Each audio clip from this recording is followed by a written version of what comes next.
I love weird spots in multiplayer maps, especially in Team Fortress 2. I've been playing this game for so long, I find that the weirdness of some spots just escaped me over the years.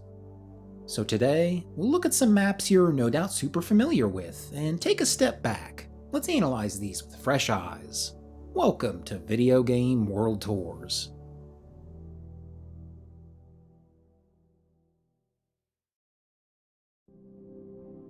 We're starting off with a certified banger. This was my favorite map back in the day. Gravel Pit. Still kind of my favorite, really. I have such a nostalgia for this space. I remember spawning in here with my fellow attackers and just goofing around for 60 seconds before the match started. Taunting, hopping around, shooting each other. It was almost like a team building exercise. We all get to have fun with each other before the game itself begins. And these pre-round waiting areas are always so cozy. I also remember being on red team and looking in there, longing to goof around with them. Or being on blue and letting a red team member just chill here without killing them. Anyway, point A. There's a few of these little buildings that almost feel like death traps. If you're getting chased by someone and you get backed into here, it's over, pack it up. But it could also serve as a good spy decloak spot. I'm sure they appreciate this building. Oh man, something else I remember about this map? It takes so long to capture these points. In Dust Bowl, capture points are taken over relatively quickly, but you could take a nap and wake up before you're done here. It's an interesting balance decision that they give you this window here so you can see the defenders coming up to the point. Neither of you can shoot each other through this, but you're aware of each other's presence. I wonder how this map would play with this just being a plain wall. I don't know. I'm tempted to say it wouldn't be too different, but small changes like that can often have big impacts. Let's go to B. I love this cozy tunnel. The warm lighting and textures make this a lovely place. This is my point of choice to defend on blue. I love Engineer. I would hang out here so much back in the Xbox 360 Orange Box days. People weren't as good at destroying my nest back then. Life was easier than it is now. Plus, there's a lot of ways for new classes to get on top of this building and drop in from above. Scouts couldn't before, but now they can. Pyros can now with a thermal thruster. One falling from the ceiling in here is like dropping a nuke. Engineer can with the Wrangler, and the Medic can with the Quick Fix. Defending this point in 2026 is a lot different than defending it in 2007. You couldn't even move your sentry gun back then. But that made spots like this a lot more cozy to me as an Engineer player. I was really rooted down to the spot I initially set up in.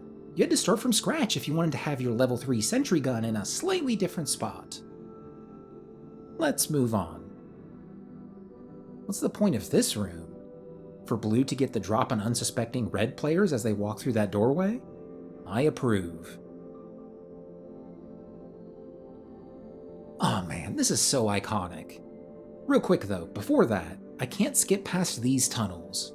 You will spend a lot of time here on blue, fighting sentry guns and dodging demo grenades. This is another comfy NG spot for me. I love just how weird it is to get to the top of Point C. I feel like you wouldn't see this in a map included in the game in 2026. It feels so repetitive how you loop around the whole tower climbing up it. I don't know, I just feel like it'd be some other structure rather than a tower with samey ramps. But this was 2007, baby. Almost 2 decades ago, sheesh. It was the Wild West back then. Valve was making bonkers maps. I'm a bit sad I already talked about tf2 in my first video on this game a few years ago. It's crazy how that map just flows in casual play. That is to say, not at all. That's it for Gravel Pit. Not a lot of crazy stuff to point out, but this map is comfort food. It's been my guilty pleasure since way back in the prehistoric 2007.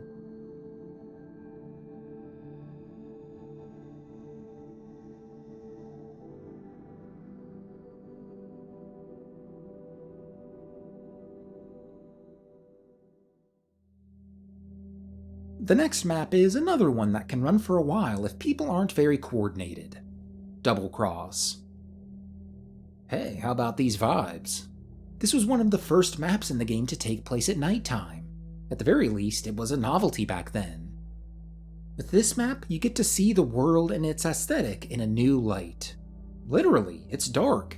Everything is lit up by artificial lights and a little bit of moonlight. You know me, I'm an engineer guy, so I gotta talk about the intel room. Even if it might not be the best play at the time, I can't help but set up in the intel room. I'll very rarely see action, so I spend most of my time running around in circles or goofing off with teammates. Oh hey, it's the board from Meet the Spy. What are some good panels in this? Needs roommate, has evil twin. On cap. I think the kids say no cap. Found Dracula. Defenestrated. What a beautiful one to end on. Probably happens a lot in this universe. Heading back to spawn, I always forget that this space exists. Though I bet if I played Sniper, I'd be coming around here a lot more. Ooh, I love the point of no return here. Once you jump down as an enemy, you have to fight through the intel room to escape.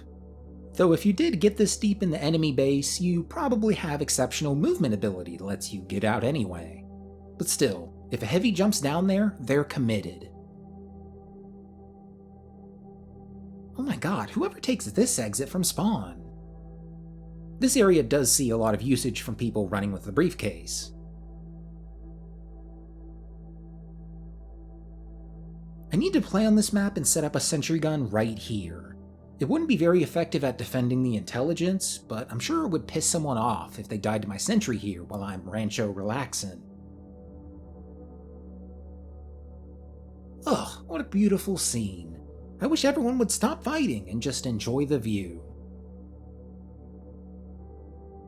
I didn't think about how I can only really talk about one side of the map, since it's mirrored and basically the exact same.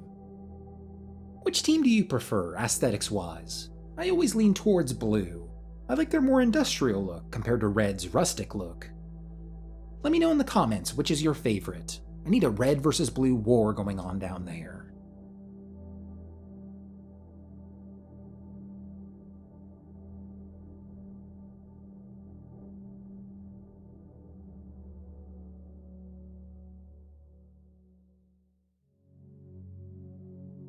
Our next stop is Peak, Hightower. It's another one of those maps that basically just turns into team deathmatch. It's funny how maps like this and 2 Fort are just accepted by the community as that. Sometimes you'll even get people mad in chat if you try to cap. It's a small detail, but I like that these rooms have see-through windows to the enemy spawn. It's fun to come up to these and try to make friends. And then the uncertainty of whether they'll blast you to smithereens when you meet face to face. You know, I never liked this window. I just felt like I couldn't do much with it as any of the classes I play. Then again, snipers might love this, though we usually see them on this side of the map. Now that I think about it, snipers must have their own little cozy spots like engineers do. Snipers are always in this space when I'm on Hightower. Jumping down, there's this sneaky hallway. I don't use this much either. I feel like Hightower is the map to play as a mobility class. If I'm playing Soldier, I don't want to slowly go up these steps. Not a bad decloak place though. Huh, that's weird. I don't know if I ever consciously paid attention to these box things. I can't imagine why they put this here. Unless they want to give engineers a devious mini-sentry spot. I appreciate it in that case.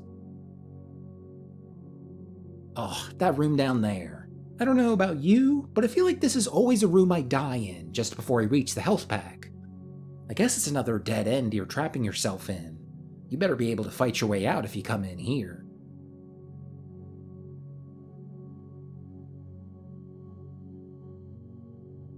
How'd that panel get there? Looks like a patch job put up after this cliffside building was already erected.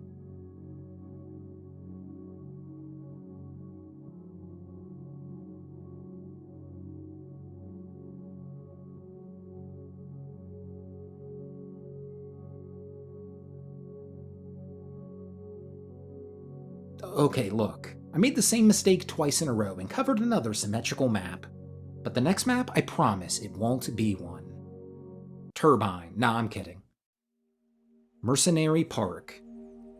This is the last Valve-developed map for TF2, isn't it? Maybe the last we'll ever see. I love that they went all out for this one. There's a lot of cute details and flourishes that make this map feel special compared to a lot of the other ones. Like, look at this view out of the back of Blue Spawn. They put a lot of work into that. Huh, I never paid attention to this. There's a board that shows the layout of the map, and it even shows the various points throughout this place that you can spot the monorail. It goes completely underground outside, but you can see it inside at these 3 spots. What do you think of these prices? They seem alright to me. I wonder where the gift shop is. Do you think they have pretzel merch? Surely they at least sell gift cards to support him on Patreon or become a YouTube member. I would give him my last $1. Guess they don't want it. I don't remember this. What's going on here? I thought there might be a door in Spawn I forgot about that'd drop you down here, but no. It really is just a dead end, like that sign says. I can't imagine why this space would exist. Though maybe Valve wanted to throw Ninjaneers a bone and give them a good teleporter spot. I was having deja vu for a second, thinking I covered spots in this map before, but I forgot I went over this when I talked about the soundscapes of TF2. Go check that out, maybe. There's so much to listen to in this map. It's a bummer you can't swing this tire swing around. I forgot about this room, too. I don't have sniper brain. Rooms built for snipers like this just go in one eye and out the other as I'm running past. That's a very distinct blood streak. Did they fall down the wall, leaving that there? The Gator Pit. That's a unique environmental hazard.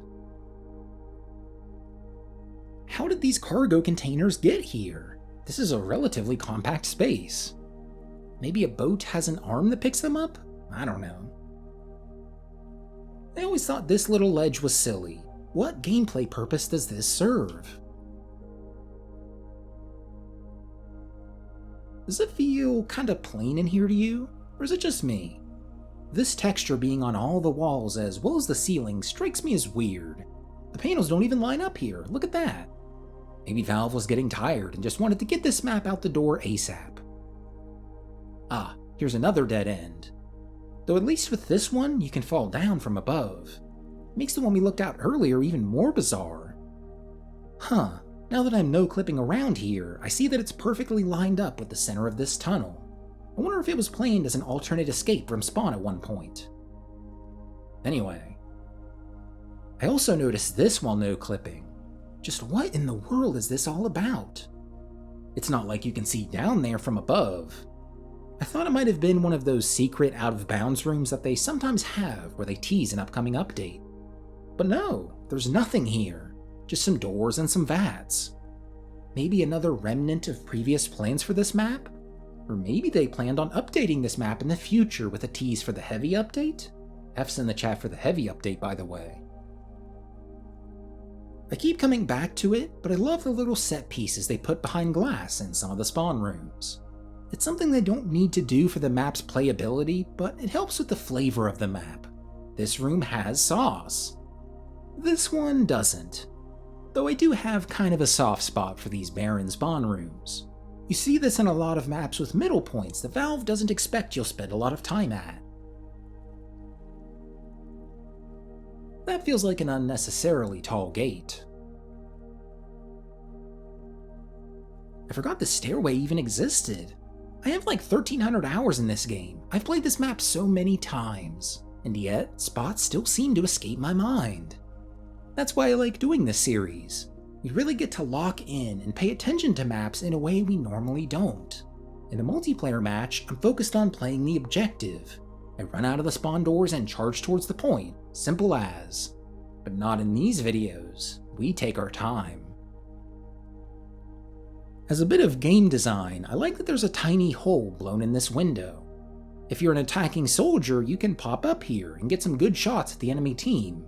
But it's really easy for them to hit you too, so you can't spend too much time here. It's good for a pot shot or two, and then you move on. You know what? I don't think I ever realized this is an elevator. You can even see on the floor below that it makes sense it would lower down here. It's like I literally just pointed out. The fine details are often overlooked in the heat of battle. What in the world? Okay, look. I said before I didn't remember this stairwell, but it does seem kind of familiar. I'm sure I've seen it a few times and just kind of mentally glossed over it. But this, I don't think I've ever seen this in my life. This is a pro flanker route. Once you fall down the one-way drop, you're forced into the enemy's backline. But yeah, this is crazy. I truly blocked this space out of my mind. I guess that goes to show I don't flank as much as I probably should. Honestly, that's about it for this map. I really like defending this last point. It feels so cozy. In fact, I'll set up a cute little engineer nest here to finish off the video. Thanks for watching, Predizens. See you all next time.